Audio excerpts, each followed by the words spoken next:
That was Akon. Before that, we had Neo. It is 7:13 and 44 degrees outside. I'm Airman First Class Stacy Buckley, bringing you your morning show this hour, or actually for a couple more hours. And right now, I have an interview in here. It's What's Up Wednesday with the first sergeants from Med Group, Master Sergeant Cluver, correct, sir? Good morning. And Master Sergeant Bjorkholm. She is the first sergeant from Contracting and FSS. How are you doing today? Great. How are you? I'm doing fantastic.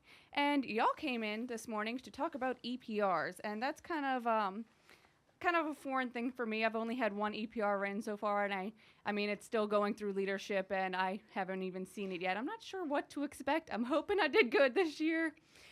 So what's the purpose of an EPR? I mean, I'm not really sure what they really do. As an airman, it's a little strange to me.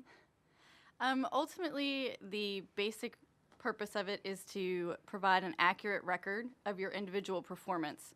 And that record is used for a variety of things, everything from promotion to when you apply for a special duty assignment. Re-enlistments is another big one. Okay, so it kind of helps with my future career, and I kind of definitely need to pay attention to those, it seems. It is your career resume. Oh, okay. So like everyone in the civilian world has a resume, we've got EPRs? Absolutely. And it also provides you, if you were to transition to civilian world, it gives you that record so that you can pull from your experiences in the military to build that resume to establish yourself in the civilian sector. Okay, well, that's awesome. So how do we make sure that we're getting the best EPR? That I know as sergeants, they have to make sure their airmen succeed or help their airmen succeed. I mean, it is up to the individual person, but it's also a sergeant's job to lead them. How is it writing an EPR help? You know, really the key to that program is effective and accurate feedback. Your EPR should not be a surprise to you. You should know what you're getting well before that happens. So that's really one of the key parts, is making sure that as an airman that you're asking for feedback, and as a supervisor that you're making sure that you're giving that regular, accurate feedback to your folks. Yes, it's definitely a two-way street. You got to be asking for that feedback so you know what your supervisor expects of you and what their standards are, so you can have the awesome EPR that you want.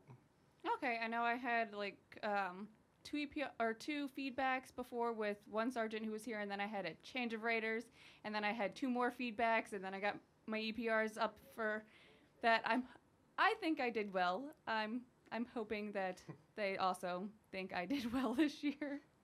Anyway, how important is it to write good bullets? I mean, I know you just get the 3-part section for a bullet, and it's kind of, how do you make yours stand above? Some of the key things to making a really strong bullet are details. You want to be able to quantify what you're doing, what your airmen are doing, things like numbers, number of people, amounts of money, something that really shows specifically what the impact is of what your airmen are doing. You want to look at Air Force impact, wing impact, unit impact. You want to try to get outside your little office and make sure that those are really hard-hitting bullets. Okay, and give me 1 second. What's the best way to make sure you write a good EPR? I mean, here we do our weekly reports. Every Wednesday we send up a report of what changed and what we did that week, so that our sergeants kind of have a update every week, and we all know where we stand. So how does that and other things help? What are good ways to make sure that you're writing a good EPR?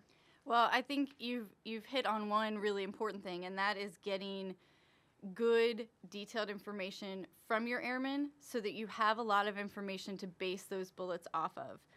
Things like you said, like a weekly activity report.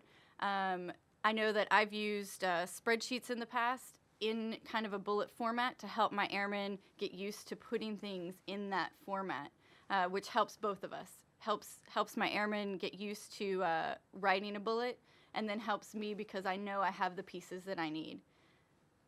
Okay, and I know this is not one of the questions that we had before, but every now and then here we have our training days, and We have had training days on writing bullets, and it's kind of hard as an airman to really understand why the bullets are important. Do you think that's a good way to kind of learn? Should we learn as an airman? I mean, I'm still a couple of ranks away from even having to write an EPR. No, absolutely.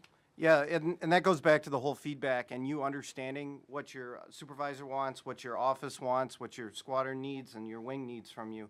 And the more you understand the standards and the guidance you're given and the actual wing's mission, the better bullets you're going to be able to give to your supervisor or write for your subordinates.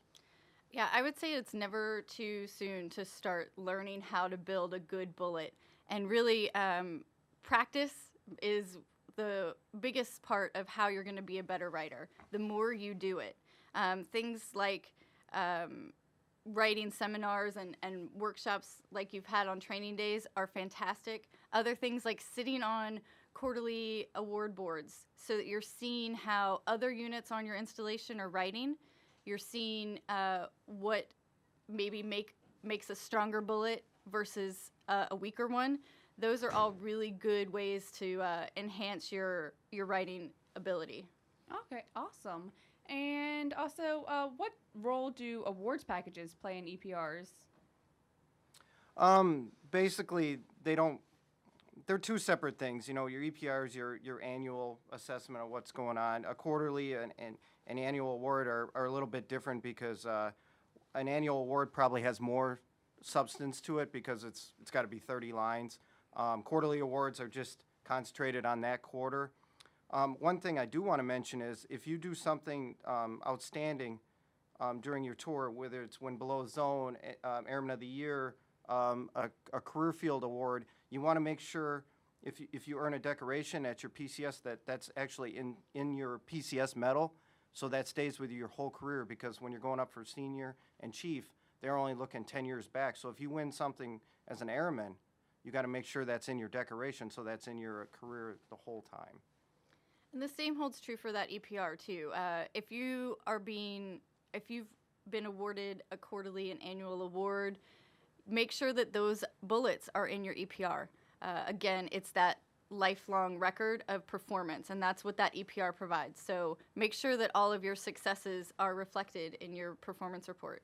Okay, so like you said, when you go up for senior or like higher up and you want to get those top couple of stripes, your EPR, they only go back 10 years for EPRs, and they check all of your awards and things like that? Correct. They go back 10 years of EPRs, and then they look at all your decorations that you've earned.